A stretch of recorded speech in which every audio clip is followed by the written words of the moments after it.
Let's be honest, most Europeans can hardly tell one Asian film from another.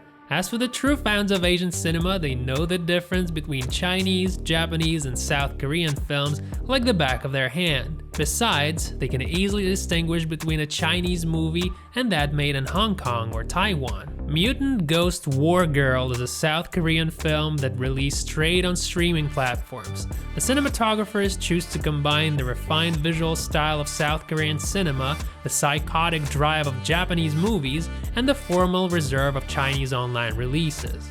Have they succeeded? There's no definite answer to that.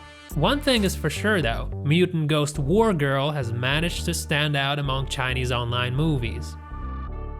Like many Chinese online movies, Mutant Ghost Wargirl starts abruptly. From the voiceover, we learn that the film takes place in the future.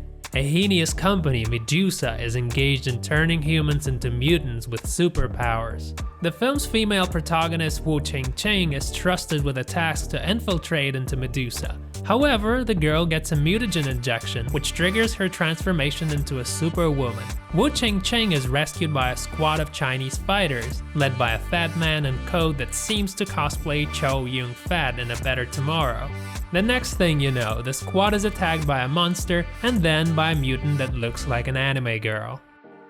This is when things get interesting as the movie plays its trump card. I'm talking about intense and snappy action scenes in which the girls showcase their superpowers and fighting skills. By the way, the leading actress Miya has already appeared in several Jackie Chan movies. For example, they can teleport within a short range and throw each other with a tremendous force that you won't see in any fighting game. And as if it wasn't already enough, they can activate the so-called turbo mode that slows down the passage of time. A shout out to Quicksilver in the X-Men series. The most surprising part is that all looks good on the screen. Although the movie definitely had a small budget for special effects, the creators squeezed the most out of each yuan. With fast motion cameras and professional editing, the filmmakers managed to draw attention to the advantages and hide the shortcomings. You must be wondering where the catch is, right? The thing is that the most delicious fight scenes are accumulated in the first half of the movie. As the film progresses, combat scenes become shorter and less sophisticated. This has to do with Ching-Ching growing activation percentage that adds to her strength and skills.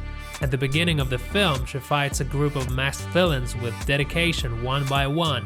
However, as we're nearing the finale, Ching-Ching starts to cut through her enemies like a hot knife through butter. Even fights with super bosses become shorter, which is a real bummer. The action is good, but it's spread throughout the movie in a most unreasonable way. It whets your appetite early on but fails to live up to your expectations towards the end. As a result, as the end credits roll, the viewer is left craving for more.